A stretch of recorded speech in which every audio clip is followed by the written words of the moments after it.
Hello, my good people. Good morning, good afternoon, good evening, depending on where you are hearing us from. Today, we are here again, and this is sort of good news to Biafrans that Nnamdi Kanu's medical team, they have finally arrived Abuja. They have come to Abuja. This is family revealing this. So the family of the indigenous people of Biafra, IPOP leader Nnamdi Kanu, has said that his medical team has arrived in Abuja. Kanu's younger brother, Prince Emmanuel Kanu, has disclosed this to Vanguard, said the team came for the emergency ear surgery recommended by the Department of State Services, the DSS medical unit.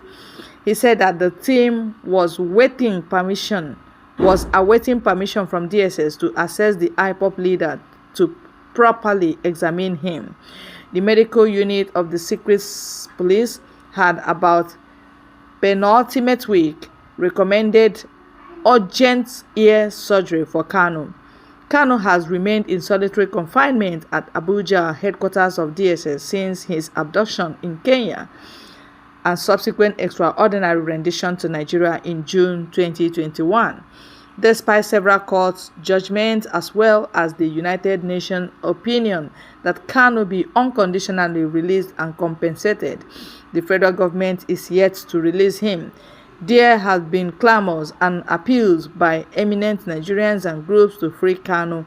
Many also hold the view that his continued illegal detention is part of the reason for the disturbing insecurity in Southeast geopolitical zone. That's what we have right now, and we have to analyze it the way it is.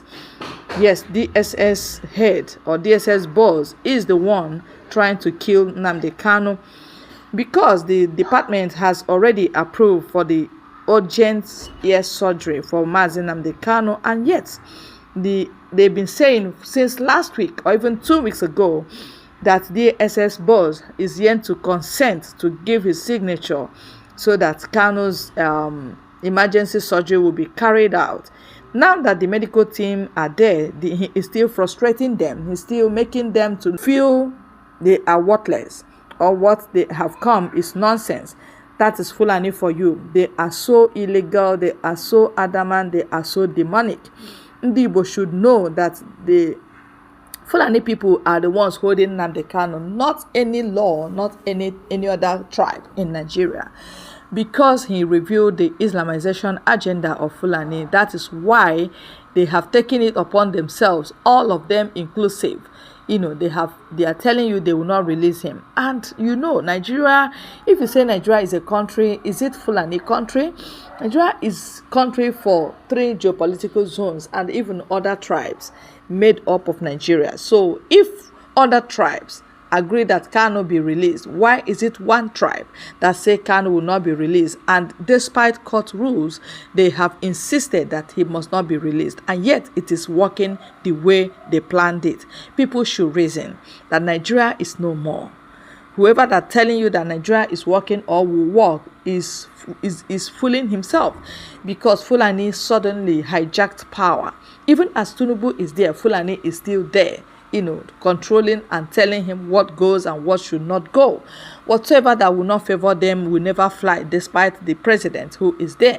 That is why they don't want Peter Obi to come on board, because if Peter Obi comes, he has reasons and he's young enough to determine what goes and what goes not. So now that Tinubu is broken in heart, and even he's still a Muslim. That is Islamization agenda and Fulanization agenda. They want to use the Yorubas in terms of religion. Now that Tinubu is Muslim, they are using him to have their agenda published and have their agenda to fly. So my people, you should know that Agwo no Nakereka, it is no longer what it used to be. If not, Nnamdi Kanu would have long ago been taken back to UK and even back to Kenya as he was taken down from there. So Biafrans, I call you again because you need to do something drastic. tell Nigerians that you are no longer interested in this union and will betide the Southeast governors and the politicians who have made it up in their hearts that Kanu will never be released. They don't say anything that will pertain to his release. They don't do anything that will lead to his release. They don't strain or stretch their muscles to make sure Kanu is released. Is this how the rulership or leadership should be?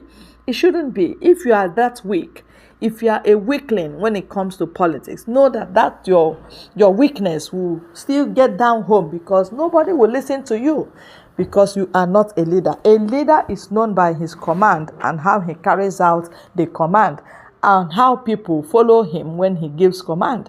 That is leadership for you.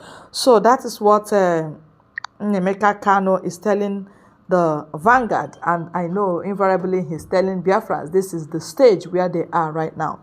Prayers should be that Nnamdi Kanu's ear surgery should be carried out almost immediately so that the medical team will not go back without executing this action. Biafrans, what do you think about this very news? And I think you need to drop your comments, give us your opinion so as to know that we are actually talking to you.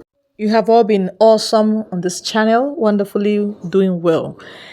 Mazi Ekpa is doing his own, because if it's not somebody like Mazi Ekpa, the way they thought it would have happened that way. Nobody will be talking about Biafra. No wave at all will come from Biafra's side. But Mazi Ekpa is giving them water is giving the wave, full wave.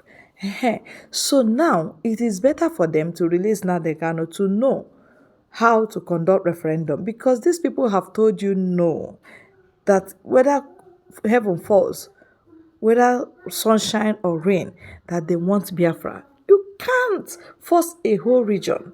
You can't force them down for a very long time. The amalgamation relationship expired 100 years ago. Imagine 100 years. Now, it should be renegotiated. Renegotiation is what we are clamoring for. And that will be carried out through referendum. Call for referendum has never ever been called for war. So if you are misinterpreting it, that means you are trying to unleash war against innocent people, because you are trying to, eliminate the Igbos in totality. The economic jihad is not enough. The ethnic cleansing, blood jihad is not enough. So what do you think will happen? What do you think will happen? And that is why every region, if you want to live, you have to form your security agents to safeguard you. You have to arm them to the teeth, give them support of all kinds, so that they will be able to march with the forces that want to take over your land. My dear, go and ask Benue question. They have suffered losses of human and continue to suffer losses of human beings. So what do you think will happen?